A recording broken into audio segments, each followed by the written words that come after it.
दिमाग पर थोड़ा जोर डालिए और सोचिए कि आखिरी बार आपने 50 पैसे का सिक्का कब देखा था। या फिर याद कीजिए कि 25 पैसे का सिक्का कब देखा था। जाहिर है काफी वक्त हो चुका होगा, या फिर नई जनरेशन ने तो शायद ये देखा ही ना हो। लेकिन सिक्कों के गायब होने की कहानी जितनी धुंधली है, उसके चलन में आने का किस्सा उतना ही दिलचस्प है।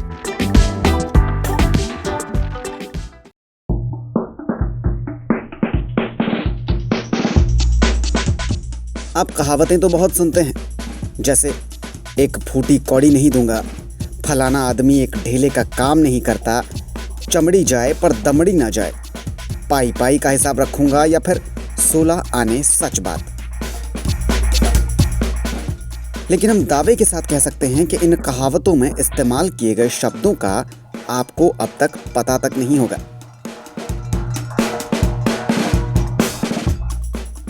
अगर कोई कहे कि आपकी बात 16 आने सच है, तो इसका क्या मतलब है?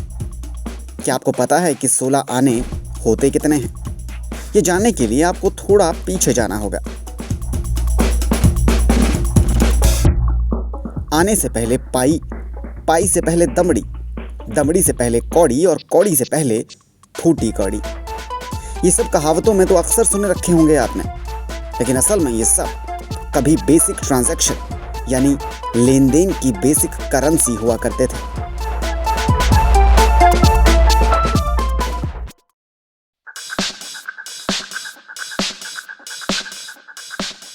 नोटों के आने से आज के दौर में सिक्के बहुत कम देखने को मिलते हैं। 1 रुपए, 2 रुपए, 5 रुपए और 10 रुपए के सिक्कों के अलावा सिक्के मिलते ही नहीं हैं। लेकिन एक दौर ऐसा भी था जब सिक्के ही मेन करेंसी होते थे। बार्टर सिस्टम यानी किसी एक चीज के बदले दूसरी चीज लेने या देने का दौर जब मुश्किल साबित होने लगा, तो इसे आसान करने के लिए करेंसी की जरूरत महसूस हुई।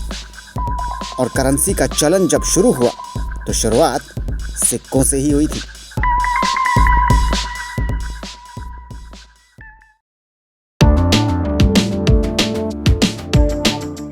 सबसे पहले सिक्कों के तौर पर चलन में आई थी कौड़ी। प्राचीन भारत में कौड़ी से पहले की मुद्रा फूटी कौड़ी सबसे छोटी मुद्रा हुआ करती थी।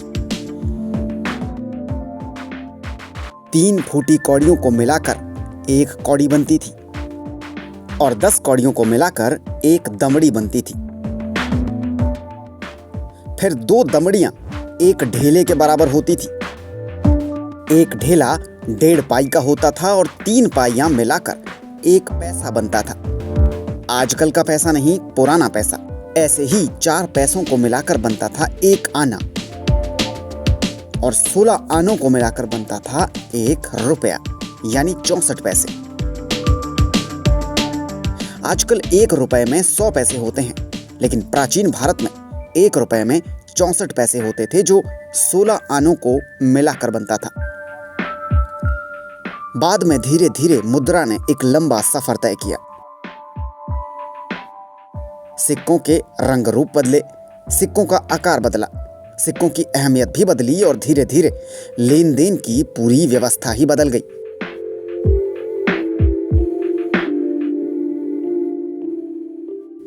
लेकिन सिक्कों का यह सफर जहां से शुरू हुआ, वहां से किसी ने भी नहीं सोचा होगा कि एक दौर ऐसा भी आएगा जब कौड़ी से शुरू हुई सिक्कों की यात्रा चवन्नी और अठन्नी पर आकर कहीं गायब सी हो जाएगी।